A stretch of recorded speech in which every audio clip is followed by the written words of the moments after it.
Starting medical school can be overwhelming. Constant studying, debilitating pressure, imposter syndrome, burnout everywhere you look.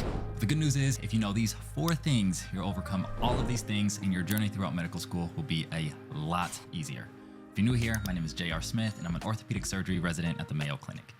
Let's get right into it. The first thing that I wish I knew was that information overload isn't the enemy. Pressure to know it all is. When you start medical school, the sheer volume of information can feel like a tidal wave. There's that classic analogy that learning in medical school is like drinking water from a fire hydrant. But here's the secret. Instead of trying to memorize every fact that is thrown your way, give yourself time to learn and permission to not know everything about every topic. Pre-med students are always used to getting straight A's, which usually means knowing over 90% of the tested material. But the problem is, remembering 90% of what you learn on a daily basis in medical school is much harder because you're learning significantly more material. A mistake I made at the beginning of medical school was using all of the resources available to me, from PowerPoints to modules to third-party videos, just doing everything that I could to learn every detail of the topics that we were covering. Not only did this lead to burnout in like the first 3 days of medical school, but in an attempt to learn everything, I ended up learning nothing. Getting out of the mindset that you have to know everything right away is one of the best things that you can do as a medical student. You're really gonna see the same things over and over again, whether that's in the classroom, in research, or in the hospital. And your job is to first set a foundation of your knowledge the first time that you come across a topic. Then you just add a little bit to that foundation every time you see it again. This allows you to take a healthy and more fruitful approach to your learning. And it's why most medical schools are actually transitioning into making their curriculums pass-fail. 95% is now equivalent to a 70%. This allows students to actually have a mature approach to their learning. You're able to personalize the pace of your learning that fits with your unique goals rather than just trying to get a certain score for a letter on your transcript. Number 2 is understanding that my well-being is the foundation of my success. Your well-being is crucial, guys. Without it, success in medical school is tough.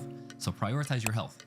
Exercise regularly, eat well, get high quality sleep, since sometimes we can't control the quantity of our sleep. And maybe most importantly, don't neglect your mental health. For me, exercise is one of those things that I've linked to my ability to succeed in medical school and even now as a physician. Thankfully, my wife basically lives on her Peloton bike, and she's inspired me to actually start exercising more myself. And I know how much better I feel during the day and how much easier I can focus after exercising. If you're watching this, you're probably very aware of the scientific literature linking exercise to improved mood and cognitive function. It's also important to find activities that you enjoy and that help you relax. Whether that's hanging out with friends, cooking, or even creating content, whatever it is, just make sure that you allocate time for it. Outside of making these YouTube videos for you guys and hanging out with my family, I really love reading, and not medical textbooks, definitely not medical textbooks. I love autobiographies and personal growth books. It's honestly where I learn most of the things that I teach on this channel. And whether it's reading a physical copy of a book or just listening to an audiobook while walking my dog, these moments rejuvenate me and fill my cup. You need to actively schedule and protect time to do these things because medical school is often a very draining experience. Without fueling yourself, you'll be running on E before you know it. And speaking of well-being, I want to share something that's been an incredible resource for me, which is the kind sponsor of today's video, Aura. Aura is an all-in-one app for mental wellness and sleep, used by over 7 million people. And it even won the Best of Apple award. It offers thousands of meditations, stories, breathwork sessions, and life coaching, all personalized to your specific needs. My favorite sections are the coaching and work wellness ones. I'm developing a habit of listening to 10 to 15-minute sessions while driving to work on topics like overcoming stress and entering a productive flow state. These skills are equally crucial for medical students, and I wish I would have prioritized them more when I was in medical school. And as someone who can't always sleep as long as I'd prefer, Aura's ability to improve the quality of my sleep has been amazing. Other wellness apps just don't have the variety that Aura does. If you want to try Aura, use the unique link in the description below for a free trial and an exclusive 25% off your subscription. Thank you so much to Aura for sponsoring today's video. Now, back with the third thing that I wish I knew before starting medical school, which is the importance of an inspiring tribe. Medical school is challenging, but you do not have to go at it alone. Building a supportive and motivating network is essential to your success. Find the study groups, peer support, and mentors that help you become the person that you want to be. These people provide emotional support, different perspectives, encouragement, and inspiration. The first few weeks of medical school, I didn't truly know what it meant to try to go throughout this process with other people. I wish I would have known how powerful it is to form a close group of family, friends, and classmates that could push me academically and hold me accountable to becoming the type of person that I wanted to be. I was at my absolute best when I talked to my wife Madison about how everything in school was going, which gave me the emotional boost that I needed, and then made myself a part of a friend group of some of the most driven and ambitious classmates that I had. Surrounding myself with people who inspired me, helped me want to be great, and gave me that added determination to succeed. One example that probably highlights this best is when me and one of my classmates were studying for Step 2 during the same time. We would determine the amount of UWorld questions that we would do each day together, and after blocks of questions, we would actually share with each other how we did, literally taking pictures of our scores and sending them to each other. For some people, this is ridiculously toxic, and I totally get that. But we knew that we were in a judgment-free zone, and oftentimes the text thread would either be celebrating the other person for crushing it or empathizing with them during tougher days, because we would experience both of these scenarios equally. But fast forward to test day, and we literally got the exact same score, a score that we were both incredibly happy with and allowed us to match into our preferred specialties of orthopedics and plastic surgery, which are two of the most competitive specialties to match in, and at two of the top institutions in the country. If you want to see the score that I got and more on how I studied, I'll link that video in the description. But the fact that we got the exact same score is a testament to the power of not only going through this with someone else, but doing it with people who inspire and push you to become the best version of yourself. There's that amazing quote, "Show me your friends and I'll show you your future." The people you're hanging out with today are shaping the person you will become tomorrow. Additionally, look for opportunities to network beyond your immediate peers. Attend conferences, join professional organizations, and seek out mentors who can guide you throughout your career.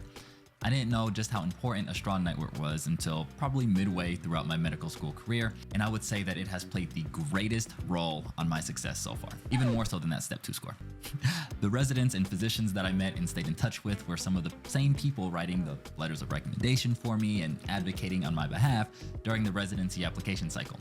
And the funny thing about meeting more people is that they often introduce you to even more people.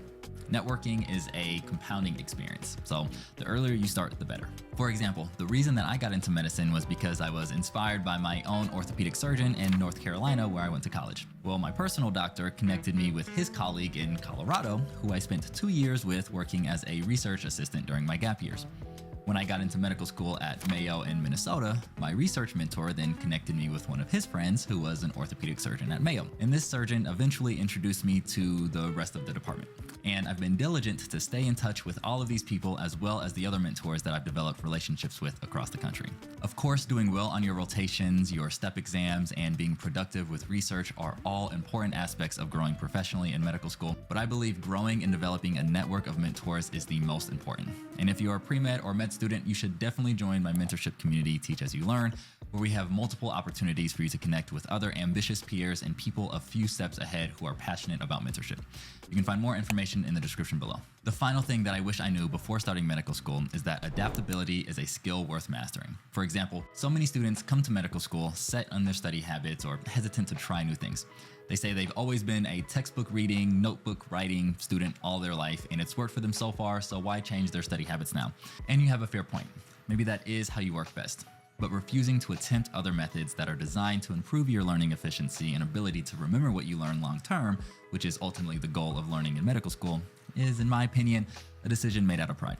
I've been a huge Anki advocate because it transformed my studying and life, honestly. It helped me retain more information effectively and gave structure to my studying. But I never would have experienced these benefits if I avoided trying new things. The skill of adaptability is one every medical student should try to master. I mean, even a few of the things we just talked about may require you to modify your friend group, get out of your comfort zone to connect with mentors, or lean into mindfulness habits. Students who are more willing to be open and adaptable are not only going to perform better in the hospital where new challenges present themselves constantly, but their personal development will grow exponentially throughout the journey. There's this great quote I came across from Professor Kareem Lakhani from Harvard Business School where he says, "AI won't replace humans, but humans with AI will replace humans without AI." You don't have to get all into AI now, but he's basically just saying people who fail to adapt will be left behind by those who do. So to recap, the 4 things I wish I would have known before starting medical school are: information overload isn't the enemy, pressure to know it all is. My well-being is the foundation of my success. Your network is critical, and learning to adapt may be the best skill you can develop. If you enjoyed this video, you may enjoy this one where I talk about 4 time management habits that saved me 20 hours per week as a student. Keep evolving, and I'll see you guys in the next one.